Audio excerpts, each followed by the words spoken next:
Hello everyone, today I will read to you the lore of the Vermillion Hereafter artifact set. This set was introduced in version 2.6. Let's start with the Flowering Life. An ancient memento. It still looks as alive as the being that preserved it several centuries ago. Even the ancient cinnabar cliffs were once home to lovely blooming flowers. Even in the era when blackened blood flowed freely, they were not stained by even the smallest smidge of mud. While the Millelith stands guard, evil shall never prevail. Even should the enemy be dark demons, this would not change. The silent mountain people and the still moon constructed their peaceful camp. O daughters of the cliffs of glazed sand crystals, weep not for me. I was born in the shade of Tianheng, and I fight to repay Rex Lapis's mercy. I entrust my life to the four-armed Yaksha, and we shall go into the glowing depths.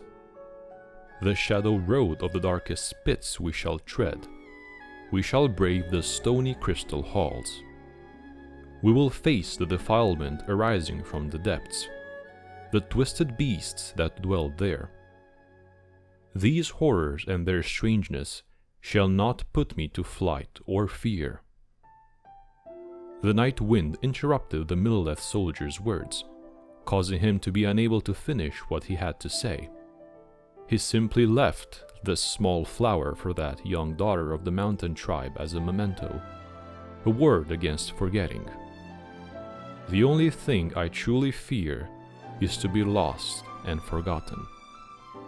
Should ill fate dictate that I am to be buried in some nameless place, do not forget me. The second piece is the Feather of Nascent Light. A dimly lustrous pinion steeped in strong memories. Legend has it that a hero once plucked an eagle's feathers from atop the highest cliff of the chasm. It is also said that those who could accomplish such a deed earned the right to die alongside the Adepti. Going to one's death willingly in defense of the people, a good cause indeed. Yet, if you think about it, this would be akin to a fish sinking into a deep pool or a bird plummeting into a forge. I may yet achieve my own desire, but we shall go unknown, and ultimately unremembered. Mortals like us are like feathers caught up in a whirlwind, floating into the deep sky, saving, defending. In the end, these are all pointless things, void of meaning. These dark murmurings shook the hearts of those who would never make a name for themselves. But the battle was over in the end, and many a soldier would rest eternally in the cavernous depths. The freakish cries of the dark forces were also silenced like fading ripples. And though mortal spans are short, the land will forever remember. And then we have the Solar Relic. An ancient timepiece with a mighty solid look. Its luster is produced by sand crystal. It is said that Rex Lapis was yet young. The sun was a chariot that raced across the earth. When the three sisters of the night sky were martyred into a calamity, the solar chariot fell into a deep gorge. The mountain people, taking it for a sign, repaired the device, allowing it to shine through the darkness again. And though it was returned to its constant westward cycle, a single piece would forever remain behind. When they moved to the city, they would grind that fragment into crystals and sell it to someone who knew its value.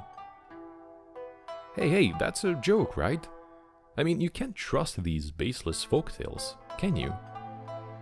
The merchants of Shenglu Hall have long left their obscurity and forgotten their past. Glittering sand crystal cannot easily be made into lacquerware. After all, nor is it suited to making luxury paints. According to the miners at the chasm, and mind you, don't believe this story too readily either, this timepiece and sand crystal came from the Millelith 500 years ago, In the lightless abyss where light wrestled against darkness, even one with a Yaksha's might could not hold out for long.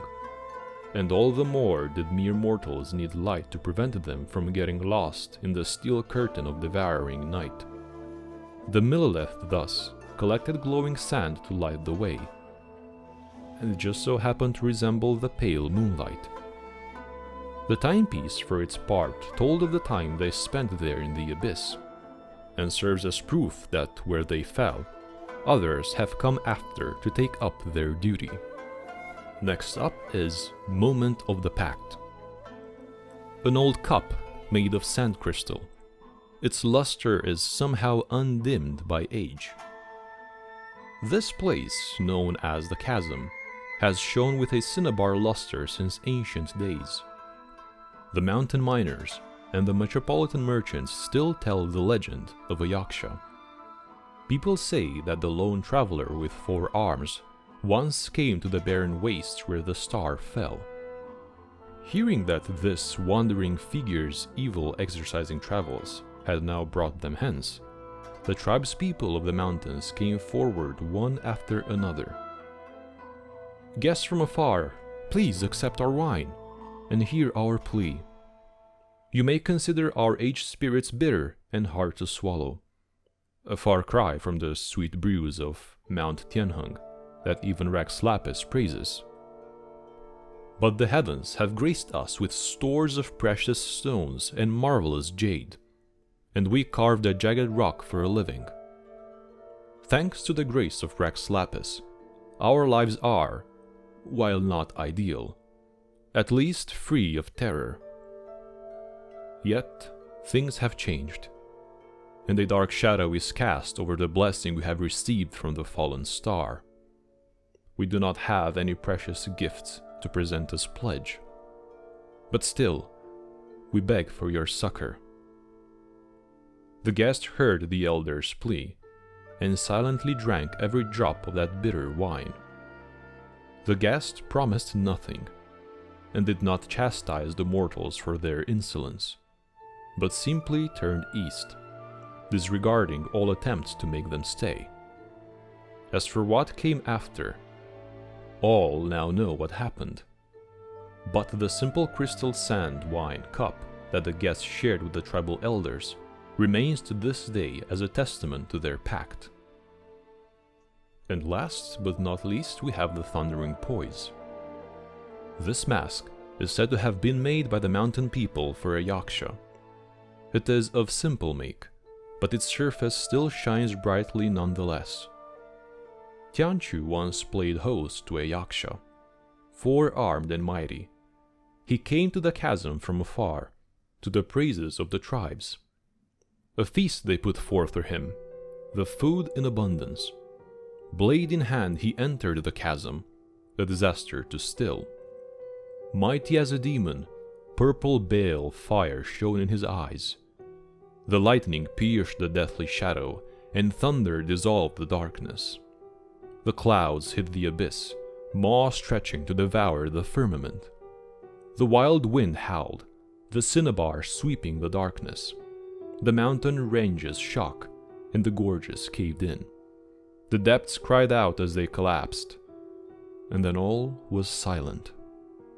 The dense cloud sullified sundown light as the perching birds sang sadly. Do you not hear? The drums die in the north wind. The hero sinks into the vortex. Have you not seen the Yaksha's battle for the dawn? Alas, for a life so spent.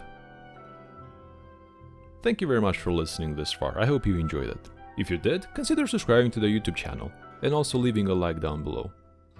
Thank you very much, and I'll see you next time.